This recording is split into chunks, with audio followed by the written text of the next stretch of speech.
Hello, and thank you for joining me for a dose of virtual vitamin Z. My name is Sandy, and I'm an education specialist with the Detroit Zoological Society. Have you ever been to the zoo and seen in the seal habitat the zookeeper staff on the pavement with the seals, and the zookeeper staff have a bucket of fish next to them. They have a whistle in their mouth, and they have uh, a target or a long pole with a ball at the end of it. If you have, you witnessed positive reinforcement training in action. This is training that builds trust between the animals that live at the zoo and their staff, as well as builds behaviors to help us monitor their health. This is part of the daily routine that the animal care staff have with the animals that live at the zoo. This is to ensure that everyone's feeling good and that we can monitor and evaluate their health daily. So I have a photo here of our animal care staff with one of the seals that lives at the zoo. And this zookeeper staff has a long pole with a ball at the end of it, and the seal is reaching up to touch its nose to that ball. And you can see that the animal care staff has a whistle in his mouth and a bucket of fish next to him. So when that seal touches his nose to that ball, the zookeeper is actually going to blow that whistle and give the seal a fish. This is part of that positive reinforcement training that helps the animal help us make sure that they're feeling good and that they have great welfare. And this helps us look at their physical health. So if we look here at this next photo, you can see the seal's reaching up out of the water, touching its nose to that ball at the end of that stick. And this gives the animal care staff an opportunity to get a good look at the seal. We can see its torso, and we can see under its chin, and we can get a good up close look and make sure that everything's looking really good. This final photo here is of the seal, and you can see that seal's up on the seal deck with the zookeeper staff. And he's got that nose right on that tip of that ball. And this gives the animal care staff an opportunity to get a really good close look at the seal. Make sure that everything looks good and that there's nothing that we're concerned about. That's just part of the daily monitoring that the animal care staff do with the animals that live at the zoo. That behavior where the seal touches its nose to that ball is called targeting, or what we're going to learn it as touch today. So if you have a companion animal at home, you can practice to build this behavior as well. If full disclosure, I am not a professional trainer, nor am I a zookeeper.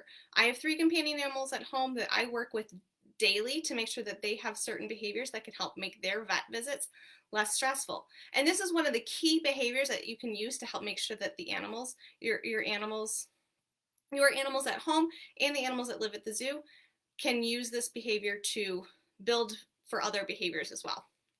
So the tools that you're going to need today are a clicker, treats, and a target. And the target that you saw earlier was the long stick with the ball at the end of it. You can use your hand today too, and I'll show you how to do that.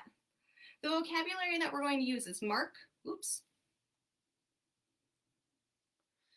The vocabulary today that we're going to use is mark, which means to use a sound to identify a specific moment in time that you're rewarding for. And it's a promise of food is coming. Capture, meaning to mark a behavior that an animal already does. Shape, meaning to reward a series of behaviors that will lead an animal to a behavior we are looking for. And cue, which is just a word to prompt a behavior that's already been learned. So some people say, why do I need to use a clicker? Why can't I just use my voice? So a clicker, like this, makes a sound, or sometimes you'll see zookeeper staff use a whistle, and it's just a sound. It identifies this very specific moment in time, and it can help the animal identify very specifically what it is that you're marking with that sound. The other thing that's really important is it's a consistent tone. This clicker, doesn't matter how hard I push it or how soft I push it, it's going to give the same sound every time. So if I say, good job versus good job, there's a big difference, and animals can pick up on that. So we want to be consistent when we're training. The other thing to think about too is that specific moment in time. So I'm going to show you a video of me tossing a tennis ball up in the air. And tennis balls, when you throw them up in the air, they make a curve like this. So you're going to see I'm going to mark the behavior of the tennis ball reaching the top of that arc, and you'll see how fast I can do it. Oops. Good job. Good job. Good job. Good job. So you saw there that I used the words good job, oops, the words good job to mark that ball in the air. But if you notice, the ball was often in my hand by the time I caught it, and I said good job, and I finished saying it. So that could be confusing to the animal because that entire time would be marked with that voice. Now you can see if I do it with a clicker.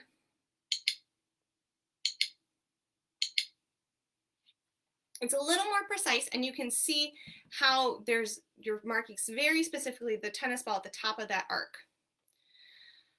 So the goal today is to help your animal touch their nose to your hand, so your companion animal at home.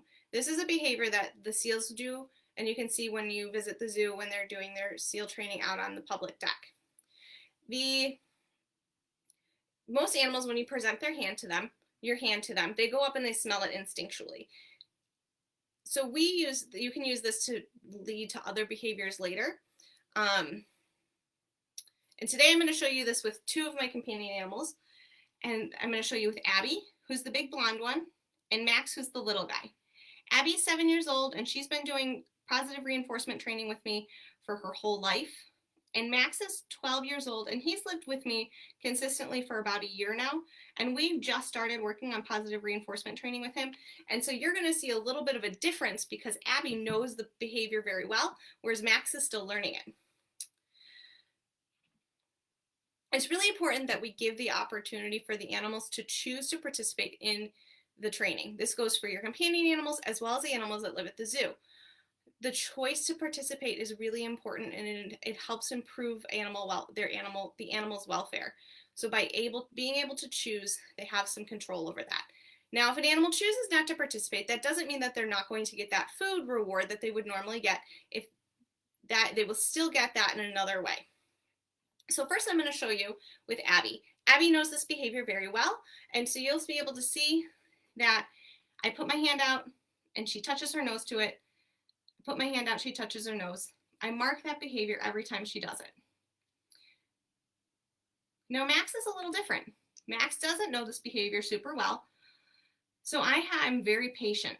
I hold my hand out, I wait to see if he's going to touch it, and he takes lots of breaks. He decides he needs a break, he jumps up on the chair that's next to me, and this is important for our companion animals as well as the animals that live at the zoo. Giving them the option to participate is really important.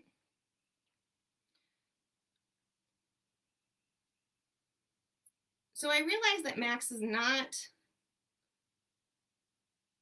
touching his nose to my hand. And this is a behavior he actually does know, but he's not doing it consistently enough for me here for me to say, yeah, he definitely knows this. So I'm going to go back to a plan that I made to help him learn this behavior. It's called a shaping plan. And this is something that you can use if an animal that you're working with is not just doing a behavior the way you think they need to do it. So if you need to make baby steps to get to this behavior, this is the same kind of thing that we do at the zoo with the animals under our care. If there's multiple people who are working with an animal for training, it's really important that everybody's on the same page when we're making a plan. So this is my shaping plan for Max. So Max, I want him to walk past my hand. If he walks past my hand, I'm going to reward that behavior. And next, after he's done that for a few times, next time he looks at my hand, I'm going to reward that. And then he approaches my hand, and then he finally touches it with his nose. Eventually, I'll add the word touch to prompt the behavior, but it's going to take some time to do that. Same with the animals that live at the zoo. As we go along and they're learning a behavior, they're going to need to take steps sometimes to get there. Some behaviors are not natural. Sometimes we may ask them to open their mouths, and that's not something they'd normally do. So we wouldn't be able to capture it. We have to shape that behavior and take baby steps to get there. It's important that we do training in small chunks and we take lots of breaks. So maybe doing 10 training sessions over the entire 12-hour times that you're awake would be a great opportunity for your companion animal. If you get stuck and you're working with your companion animal at home, you can always reach out to a local trainer that does positive reinforcement and you can get some support from them. Thanks so much for joining us for a dose of virtual vitamin Z, and join my colleague Zara at 4 o'clock today. She's going to be talking about a really cool story about animals that live at the zoo. Have a great day. Bye.